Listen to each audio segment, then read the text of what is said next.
가스라이팅은 어떤 사람의 심리 상태에 조작을 가해 자신을 불신하고 가해자에 의존하게 하는 심리적 학대인데요. 본인 스스로는 가스라이팅을 당하고 있는지 모르는 경우가 굉장히 많아 빠져나오기 어려운 상황이 될 때까지 관계에 끌려다니는 경우가 많습니다. 특히 다른 폭력과는 달리 연인이나 가족과 같이 정서적으로 매우 가까운 관계나 회사에서처럼 매일 얼굴을 보아야만 하는, 그리고 상하관계여서 쉽게 피할 수도 없는 상황에서 발생되어 학대라는 것을 깨닫지 못하는 경우가 많습니다. 내가 가스라이팅을 당하고 있다고 깨닫기 어려운 만큼 누구나 당할 수 있는 가스라이팅.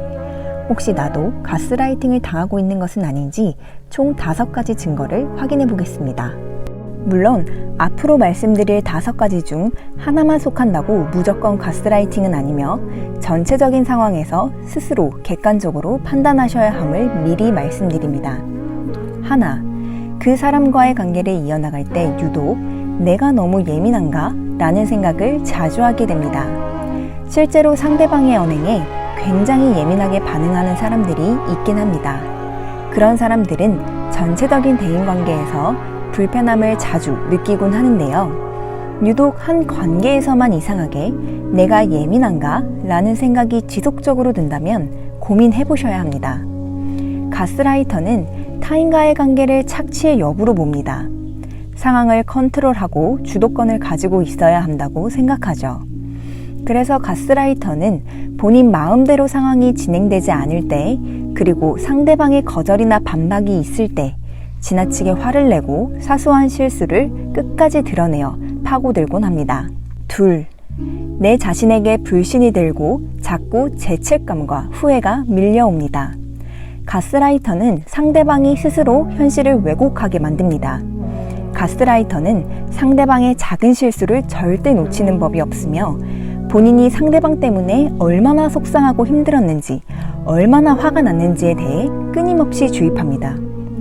처음에는 이렇게까지 화낼 일인가 싶다가도 나로 인해 상처받았을 가스라이터를 이해하고 연민하며 사과하게 되죠. 이러한 지속적인 패턴은 결국 자기불신의 씨앗을 키우는 역할을 하게 됩니다. 점점 의식하지 못할 만큼 자연스럽게 주도권은 가스라이터에 가게 되고 나는 점점 벗어나기 힘들고 피폐해지게 됩니다. 셋, 내가 문제이니 나만 잘하면 이 상황이 개선될 것이라고 믿게 합니다. 가스라이터의 주어는 항상 너입니다. 너 때문에, 너만 아니었어도, 너가 그렇게 하지 않았더라면 이라는 말로 모든 문제를 상대방에게서 찾죠. 물론 윤리적으로 큰 문제를 발생시켰다면 상대방이 너 때문에 라는 말을 할 수 있습니다. 하지만 가스라이터는 인간관계에서 충분히 발생할 수 있는 서로 조율을 통해 갈등을 해결할 수 있는 모든 이슈조차도 너 때문에 라는 강압적인 말을 서슴없이 합니다. 처음엔 내 잘못이 아닌 것 같아도 상황이 반복되면 사과하는 자신을 문득 발견하게 됩니다. 넷, 내 선택을 확신하기 어려우며 우울합니다. 지속적인 비난과 과거 실수 드러내기는 결국 자기불신을 만듭니다. 즉, 스스로 자신감 있는 결정을 못하게 만드는 거죠. 점점 더 가스라이터에 의존하게 되는 이 상황이 싫지만 내 선택에 확신이 없기 때문에 어쩔 수 없이 끌려다니게 되는 상황이 반복적으로 나타나게 됩니다.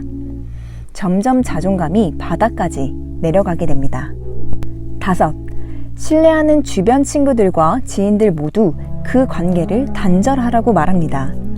나를 사랑해주는 주변 사람 3명 이상이 한 목소리로 특정 인물과의 관계를 끊을 것을 강력하게 말한다면 반드시 객관적인 시선에서 관계를 고민해 보아야 합니다. 나를 사랑하는 지인들은 과거와 다르게 의기소침하고 불안해하는 당신의 모습을 알아차린 것일 수도 있기 때문이죠. 절대 주변 사람들의 말을 그냥 넘기지 마세요. 이 외에도 가스라이터와 대화를 하면 핵심적인 논점이 사라지고 결국 본인 유리한 쪽으로 대화가 진행됩니다. 논리적인 것 같지만 사실 잘 들어보면 궤변인 경우가 많아요.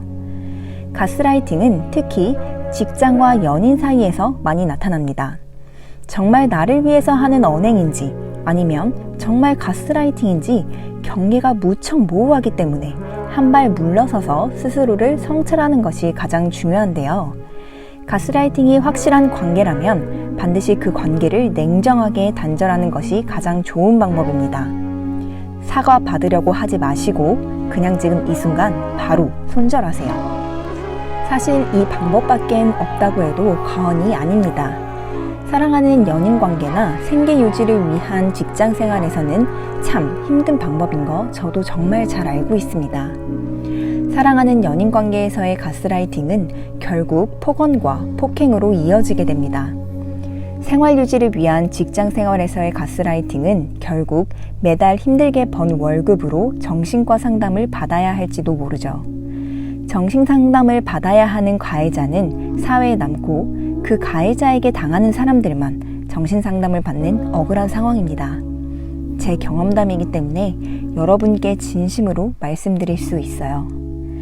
가스라이팅은 여러분의 마음이 나약해서 당하는 것이 아니라 정말 당할 수밖에 없는 상황을 조작하고 만들어내는 재주가 매우 뛰어난 가스라이터 때문에 일어나는 범죄입니다.